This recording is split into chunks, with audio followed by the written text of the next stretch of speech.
नमस्कार दोस्तों, कहिए कैसे हैं आप सब। उम्मीद करती हूँ आप सब बहुत बहुत ही अच्छे होंगे। आपकी अपनी पसंदीदा कहानी में आपका स्वागत है। दोस्तों, बचपन में इस कहानी को हम लोगों ने पढ़ा था।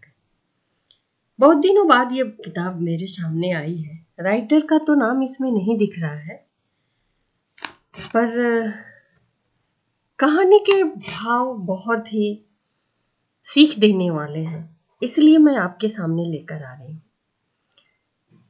शीर्षक है इनकार का भाव। आवाज सरोज शर्मा। लेखक कहते हैं, बरसात के दिन आ गए थे। एक चिड़िया कहीं से उड़ते हुए अपने बच्चों के साथ पेड़ों पर आश्रय बनाने के लिए नदी के किनारे आती है। उस किनारे पे, नदी से एकदम सटे उस किनारे पे दो पेड़ थे। उसमें से एक पेड़ से चिड़िया ने कहा कि बरसात से बचने के लिए मैं और हमारे बच्चे आपकी डाल पर अपनी घोंसला बनाना चाहते हैं। क्या आप मुझे घोंसला बनाने की अनुमति देंगे?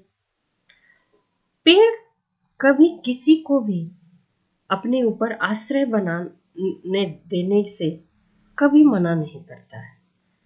कोई भी जीव जंतु किसी का भी अपने ऊपर आने के लिए मना नहीं करता है। किंतु उस दिन वह पेड़ बड़ी ही बेरुखी तरीके से चिड़िया को इनकार कर देता है। कहता है कि नहीं, तुम मेरे ऊपर कोई घोंसला नहीं बनाओगे। यह बात चिड़िया को बहुत बुरी लगती है। फिर वो वहां से दूसरे पेड़ के पास जाती है और उसी बात को कहती है कि क्या आप मेरे और बच्चों को आश्रय देने के लिए घोंसला बनाने की अनुमति देंगे? दूसरे पेड़ के पास गए तो उस पेड़ ने चिड़िया को अपना आश्रय बनाने के लिए अनुमति दे दी। कुछ दिनों के बाद ही बरसात शुरू हुई। बारिश बहुत ही तेज हो रही थी। एक दिन वर्षा और आंधी दोनों एक साथ बहुत ही तेज है। उस पहली वर्षा को वह पहला पेड़ इतनी तेज वर्षा को वह पहला पेड़ झेल नहीं पाया और पूरी जड़ के साथ उकड़कर नदी में बह गया।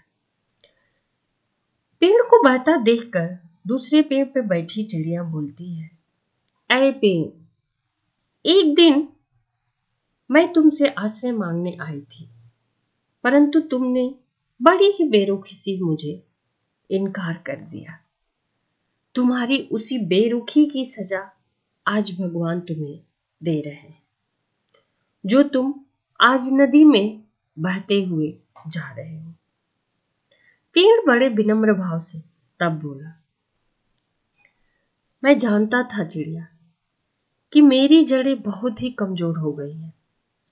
मैं इस बार बारिश को झेल नहीं पाऊंगा, गिर जाऊंगा।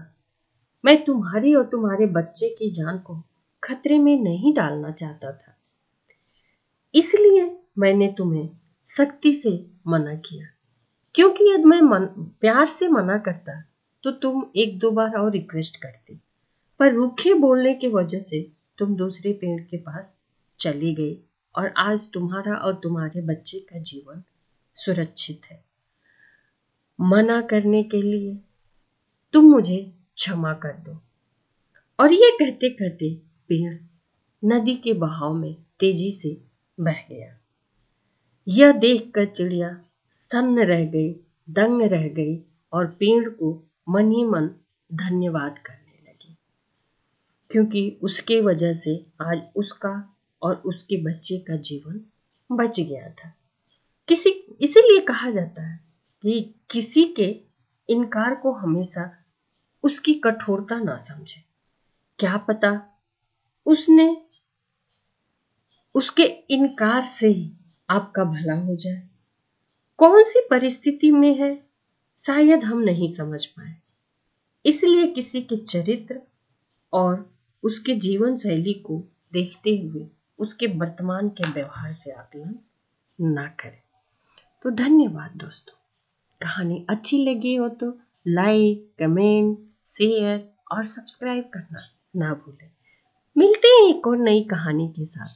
तब तक के लिए खूब खुश रहें, मस्त रहें, व्यस्त रहें।